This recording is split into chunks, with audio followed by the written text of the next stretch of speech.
Njengoba namhlanje kuhlangana iminyaka emibili kwakhothama uBhejane, iSilo, uZwelithini kaBhekuzulu, sinosomlando udokotela uGugu Mazibuko. Dokotela, sikubingelele ezindabeni. Ingabe lichaza ukuthini ke usuku lwanamhlanje kithina njengamaZulu? Ngikubingelele noxolo nabo bonke ababukeli. Usuku lwanamhlanje usuku lapho thina sonke njengoZulu sikhumbula khona la usuku okwebuza ngalo iSilo samabandla umdlokombane iSilo uGugu uZwelithini kaBhekuzulu. Umuzwa ke esinawo namhlanje umuzwa ongcube ngoba sinokuthokoza ukuthi nakuba kwababhlungu iSilo sesikhothama kepha sasishiya nokuningi esasifundisa khona nokuzazi nokuzihlonipha nokuziqhenya ngobuZulu nakuba lashona ilanga kodwa siyathokoza ngoba labuye laphuma uma ngabe sekuhlala esihlalweni iSilo uMisuzulu kaZwelithini. Sizwa amagama athi iSilo sinyande ezulu, sicela nje uchazele umbukele ekhaya ukuthi kusho ukuthini lokhu.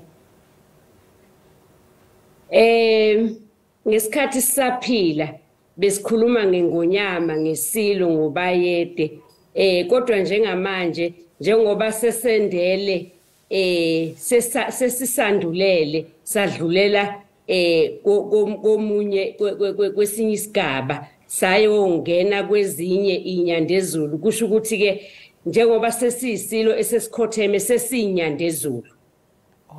Njengosomlando ubona ukuthi emva kweminyaka emibili iSilo sebuza simi kuphi njengezwe? Njengezwe noma ngathi nje njengesizwe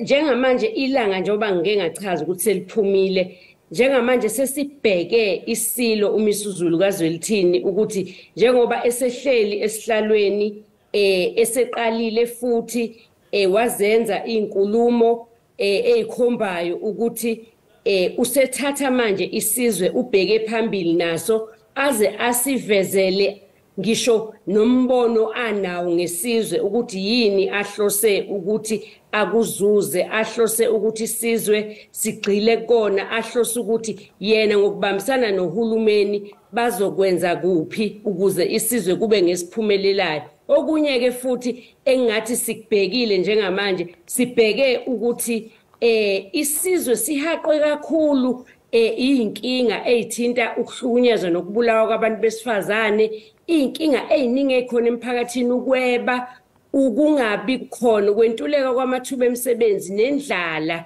ehlasele. Kepha ke sinethemba lokuthi iSilo sithatha isizwe ngokubambisana sikuzama ukuthi kuliwe nazo zonke lezi zinto eziyisihlava esizweni. Sibonge kakhulu Dkt Mazibuko ngesikhathi sakho.